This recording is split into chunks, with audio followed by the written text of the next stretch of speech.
Bueno, ¿qué tal? Muy buenas tardes. Nosotros somos el equipo de Katia y yo, Ricardo Ríos, y le vamos a exponer lo que es la democracia para Friedrich Nietzsche.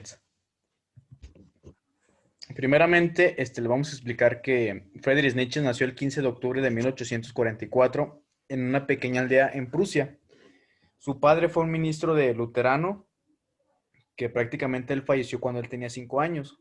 Fue educado por su madre en una casa donde vivía su abuela, sus dos tías y una hermana de él. Él fue el más pequeño de sus hermanos. Estudió filología, perdón, clásica en la Universidad de Bonn y Leipzig, perdón, y fue nombrado profesor de filosofía griega a la edad de tan solo 24 años.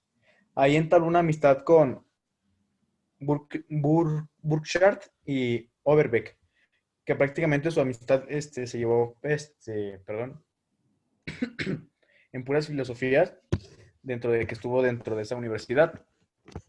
Prácticamente él fue muy maestro muy joven, a la edad de 24 años, debido a sus grandes capacidades que se le daba para la filosofía.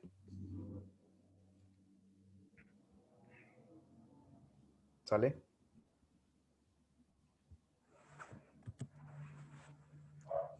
Bueno, el Friedrich Nietzsche tuvo tres etapas fundamentales para su pensamiento.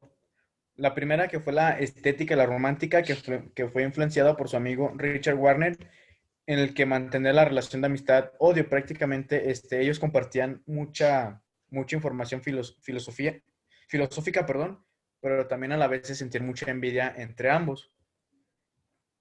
En esta primera etapa, redacta que el origen de la tragedia a partir del espíritu de la música, las primeras referencias de Nietzsche en el terreno de la filosofía giraran a un entorno al idealismo hegeliano, por el pensador en que momentos influye con la más fuerza será Arturo Schopenhauer, que prácticamente su teoría se halla bajo el influjo del inateísmo y la crítica de Schopenhauer al racionalismo, perdón, hegeliano o intenta por caminos similares perdón, a los de aquel tiempo, lo que era la voluntad y la intuición.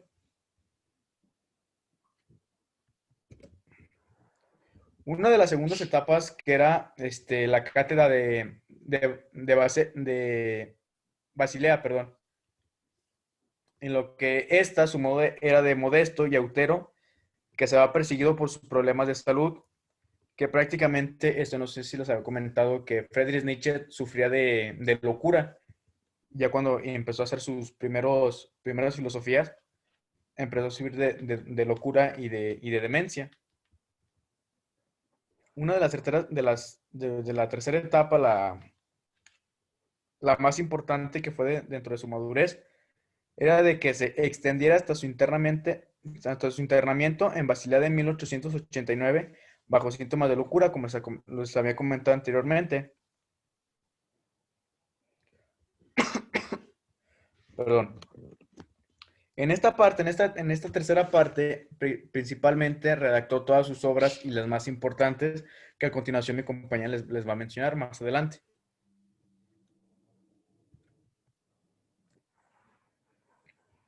También se dice que Nietzsche fue un aclamado poeta que ejerció mucha influencia sobre la literatura alemana, así como la literatura europea y la teología, que también sus conceptos han sido discutidos y ampliados por las personalidades como los filósofos alemanes, que fue Karl Jasper y Martin Heidegger, que fue un filósofo judío alemán. También aquí nos hace mención de Martin Buber, el teólogo germano-estadounidense Paul Tillich y los escritores franceses Albert Camus y Jean-Paul Sartre, que fue una de la programación de Nietzsche para su obra que dice Dios ha muerto, que fue utilizada prácticamente para todos los teólogos radicales posteriores a la Segunda Guerra Mundial, en especial por el teólogo estadounidense Thomas James Alistair y Paul Van Buren, perdón.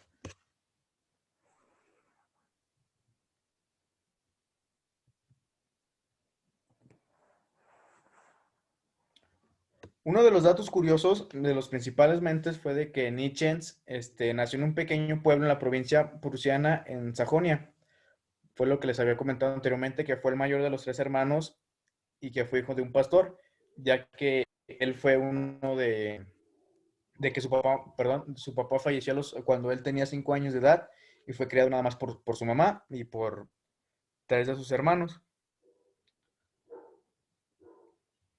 En 1849 fue cuando falleció su padre y apenas un año después, en 1850, su hermano menor, perdón, obligaba a la familia a trasladarse a la casa de la abuela materna en Hamburgo, Alemania. Ahí fue prácticamente donde Friedrich nació toda su infancia y fue donde creció mediante su abuela y su hermano menor. Y luego de sus grandes capacidades, el tercer dato curioso nos dice que Friedrich Nietzsche demostraba una gran capacidad tanto para la lectura como para la música. Así que fue admitido en una de las grandes escuelas de mayor prestigio, que fue Schul, ay, perdón, Schulporforta en 1854. Se graduó en 1864, estudió teología y filología clásica en la Universidad de Bonn y tiempo después la abandonó para comenzar filología en la Universidad de Leipzig. Ahí fue cuando se convirtió en maestro a los 24 años de edad después de graduarse.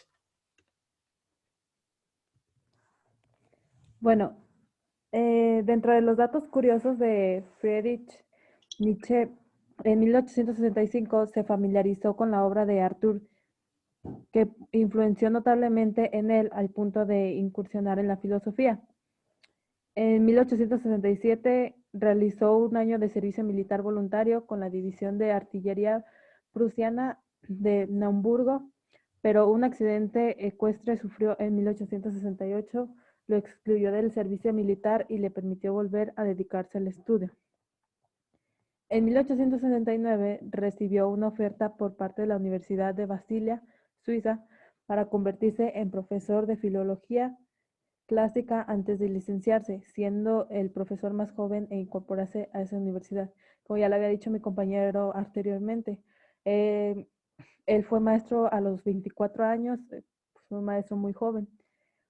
Ese mismo año recibió el doctorado y en 1870 ya instalado en Suiza, donde obtuvo la ciudadanía y fue ascendido a profesor honorario.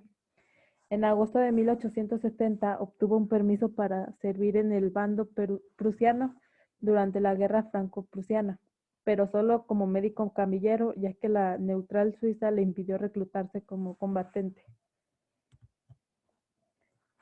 En esta época mantuvo una estrecha relación de amistad con Richard Wagner, por quien sintió una profunda admiración a pesar que años más tarde se distanciarían.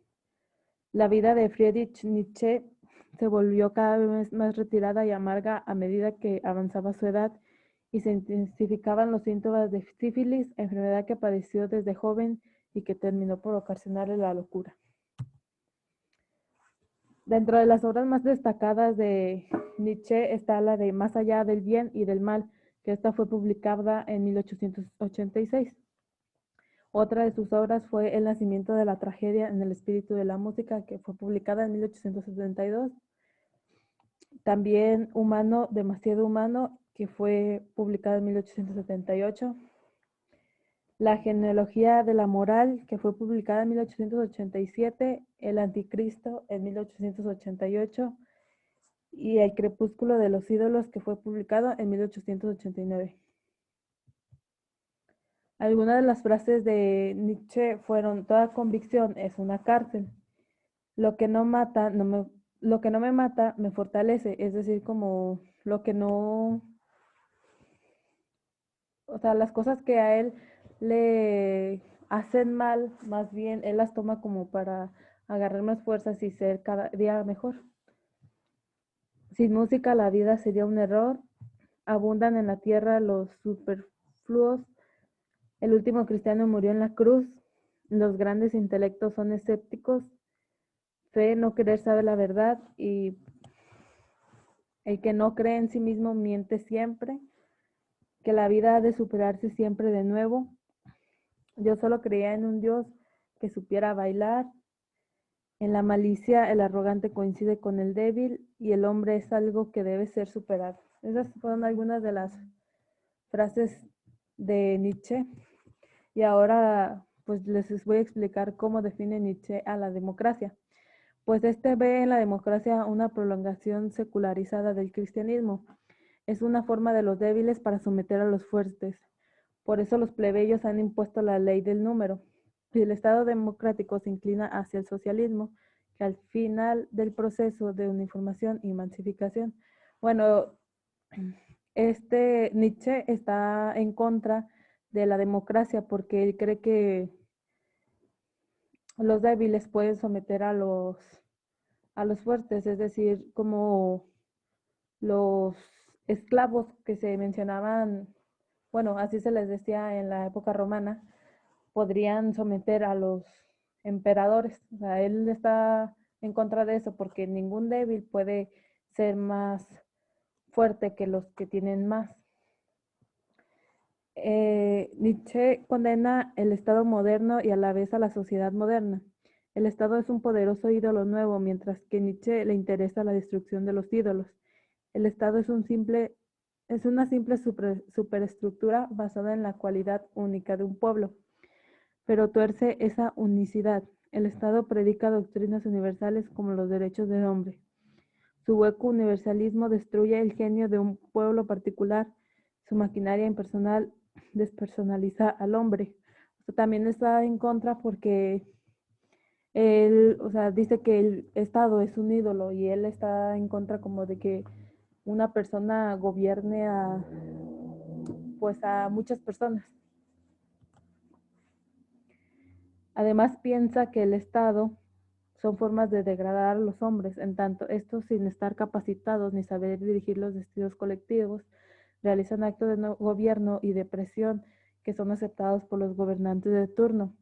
Bueno, él dice que pues quienes gobiernan a los estados no están capacitados para hacerlo y pues él no quiere que un estado esté gobernado por una persona que realmente no sabe de lo que trata ni cómo liderar un estado, pues. Es lo que ocurre con la reconocida en otras esferas políticas. La opinión pública, todos los estados modernos ceden ante la opinión pública. El gobierno de la opinión pública es el gobierno de la pereza y la molicie, que engendran la conformidad. Las sociedades modernas son todas ellas sociedades de masas que no solo moldean a todos los hombres dándoles una sola forma, sino una forma degradada. Pues él dice que la opinión pública solo hace que el Estado sea conformista, o sea, que no tenga esa sed de aprender más cada día, o sea, de que las personas que lo gobiernan pues se conforman con lo que tienen y no quieren salir adelante ni tener un mejor gobierno. Y ya pues esto sería todo de nuestra parte, de mi compañero Ricardo Arturo Ramírez Ríos. ¿Algo que quieras decir, Ríos? No, todo bien por el momento. Bueno, entonces esta fue nuestra presentación. Somos alumnos de la Universidad de las Américas de Aguascalientes. Estamos en séptimo cuatrimestre de la licenciatura en Derecho. Gracias.